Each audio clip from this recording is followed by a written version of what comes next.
다윗은 자기 자신은 백향목 궁전에 거주하는데 여호와의 궤가 하나님의 성막 임시초소인 하나님의 성막 휘장 아래에 있는 것을 보고 성전을 짓는 것을 희망했습니다. 하지만 다윗의 소원은 하나님에 의해서 거절당합니다.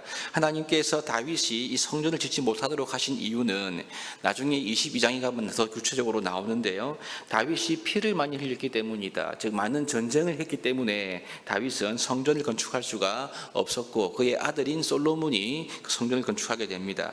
그렇다고 해서 하나님은 이 다윗 자체를 거부하신 것은 아니었습니다. 하나님은 다윗의 이런 충성과 마음을 알고 계셨고요. 그래서 다윗에게 오히려 영원한 집, 영원한 왕조를 약속해 주셨습니다. 이 영원한 왕조에 대한 약속은 사실 메시아의 도래와 연결되는 중요한 약속인데요. 오늘 본문은 이러한 하나님의 약속에 반응하여 다윗이 하나님께 드린 기도를 기록하고 있습니다. 여러분, 이 다윗은 이스라엘을 대표하는 왕이었지만 그는 기도하는 사람이었습니다. 왜냐하면 자기 자신이 원래 왕이 될 만한 사람이 아님을 그가 잘 알았고 자기의 집안 역시 그런 배경임을 잘 알았기 때문에 그렇습니다. 그러므로 다윗은 철저히 하나님의 은혜로 이스라엘의 왕이 된 거죠. 오늘 본문 17장 앞에 있는 7절에 보시면 이렇게 말합니다. 이 말씀은 하나님께서 나단을 통해 하신 말씀인데요.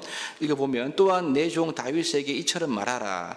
만군의 여호와께서 이처럼 말씀하시기를 내가 너를 목장 곧 양떼를 따라다니던 데에서 데려다가 내 백성 이스라엘의 주권자로 삼고 이렇게 말하지요. 무슨 말이냐면 양떼를 치던 일개 목동이었던 이 다윗을 이스라엘 백성의 주권자 곧 왕으로 삼은 분이 하나님이심을 분명히 말씀하고 있습니다. 그러므로 다윗은 철저히 하나님의 은혜로 그가 왕이 되었음을 이렇게 알고 있었던 거죠. 그러니 오늘 다윗 왕의 기도는 이 하나님의 은혜에 반응하여 드리는 다윗의 기도입니다. 이것이 우리 성도들의 기도의 모델이 되고 있음을 보게 됩니다. 그래서 오늘은 이 다윗의 기도를 통해 우리가 추구해야 할 기도의 모델, 기도의 자세를 한 번 더 배우고 확인하기를 원합니다. 첫 번째로 다윗은 겸손하게 하나님 앞에 기도했습니다. 다윗의 기도는 겸손한 태도가 항상 갖추어지고 있는 것을 보는데 오늘 16절을 보십시오.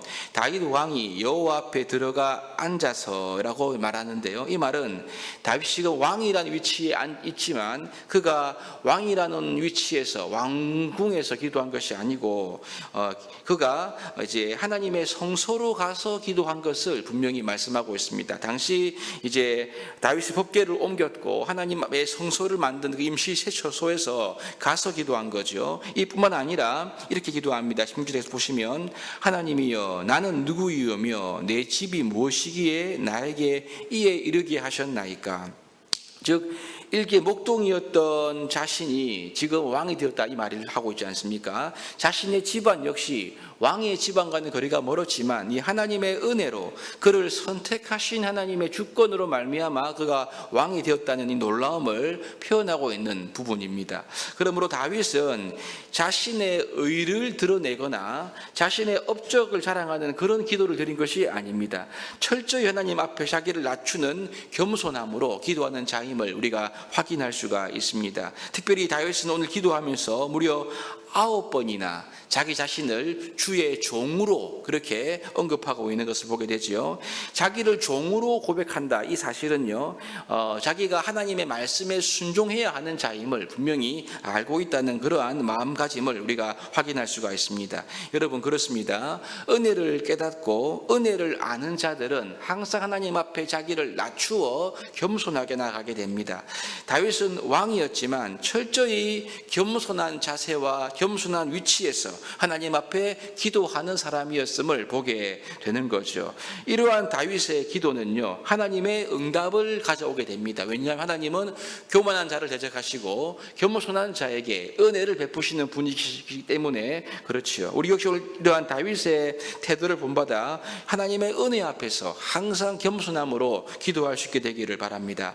두 번째로 보시면 다윗은 감사하는 기도를 드리고 있습니다. 이 다윗의 기도 자체가 보시면 하나님께서 다윗에게 영원한 왕조를 약속하신 그 약속에 감사하는 내용으로 기도하고 있는 것을 보게 되는 거죠. 다윗은 감사하는 사람이었습니다. 여기서 보시면 이제 예기치 않은 하나님의 약속과 은혜에 대해서 지금 감격하며 감사하며 하나님 앞에 반응하며 그렇게 기도하고 있죠. 이 감사는 역시 하나님의 은혜를 세어보고 하나님의 은혜를 헤아리며 깨닫는 데서 부터 나오는 감사임을 우리가 알 수 있습니다. 21절을 보시면요, 민족의 운명을 책임지신 그 하나님의 은혜에 대해서 다윗은 감사하고 있는데 읽어보시면 이렇습니다. 땅의 어느 한 나라가 주의 백성 이스라엘과 같으리까 하나님이 자기 백성을 구속하시려고 나가사 크고 두려운 일로 말미암아 이름을 얻으시고 애굽에서 구속하신 자기 백성 앞에서 모든 민족을 쫓아내셨사오며 이렇게 기록하는데요. 이 말씀은 하나님께서 자신이 다스린 이스라엘 백성을 애굽에서 구원하시고 인도하신 그 은혜를 가리키고 있습니다. 여기에 그치지 않고 22절을 보시면요, 주께서 주의 백성 이스라엘을 영원히 주의 백성으로 삼으셨사오니 여호와여 주께서 그들의 하나님이 되셨나이다. 지금 다윗은 자신을 목동에서 왕으로 세워주신 그 은혜에 감사할 뿐만 아니라 이스라엘 백성들을 애굽에서 구원해내신 하나님의 은혜와 그 인도하심을 떠올리면서 하나님께 감사를 표현하고 있는 것을 보게 됩니다.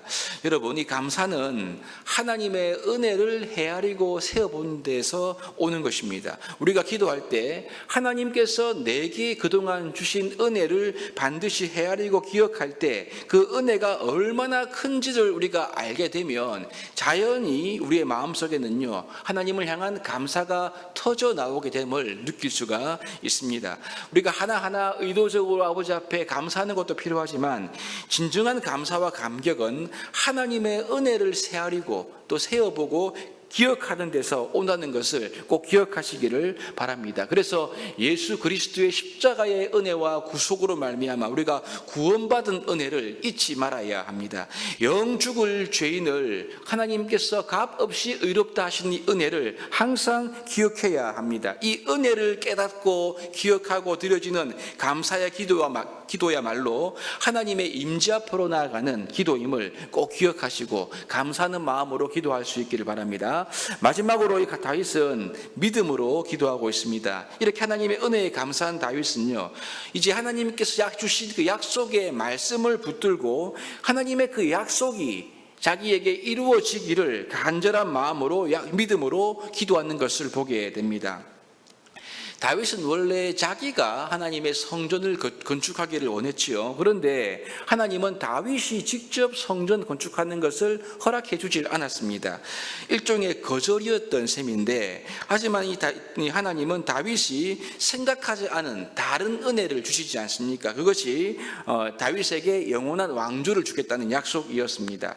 어떻게 보면 다윗은 자신의 뜻이 좌절되고 하나님은 다윗에게 다른 계획과 뜻을 알려주셨던 것을 보게 되는데요, 다윗은 이러한 과정에서 자기의 뜻을 억지로 주장하는 것이 아니었습니다.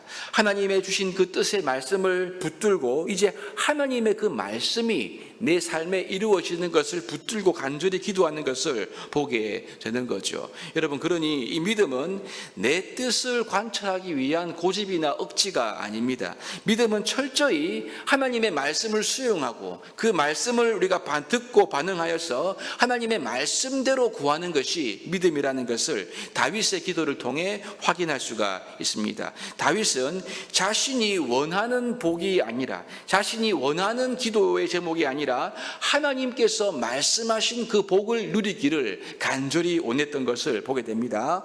27절을 보시면요, 마지막 절인데, 이제 주께서 종의 왕조의 복을 주사 주 앞에 영원히 두시기를 기뻐하시나이다. 여호와여 주께서 복을 주셨사오니 이 복을 영원히 누리리이다 하니라. 이렇게 다윗이 마지막으로 이렇게 말하고 있는 것을 기록합니다.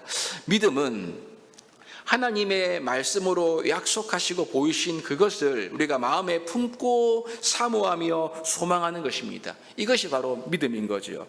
다윗의 기도에서 가만히 보시면 다윗 자신의 원함과 소원이 있는 것이 아니라 하나님의 약속, 하나님의 뜻 그리고 하나님의 신실하심에 대한 신뢰가 다윗의 기도에 빛나고 있다는 것을 우리가 보게 됩니다. 이것이 바로 성도가 가져야 할 믿음의 참 모습인 거죠. 여러분 그렇습니다. 성도는 하나님의 은혜에 반응하여 항상 기도로 나아가는 자가 성도임을 기억하시기 바랍니다. 온 세상을 다스리는 주권자이신 하나님, 역사의 창조자이신 하나님께서 여러분 우리의 주인이 되시고 우리의 아버지가 되십니다. 그 아버지 앞에 나아가 겸손하게 기도해야 하고요. 그 아버지 앞에 나아가 받은 은혜를 헤아리고 감사함으로 나아갈 때 은혜가 있습니다. 더 그 아버지 앞에 하나님의 말씀을 전적으로 신뢰하며 믿음으로 기도하며 나아갈 때 하나님의 응답과 역사를 우리의 삶 가운데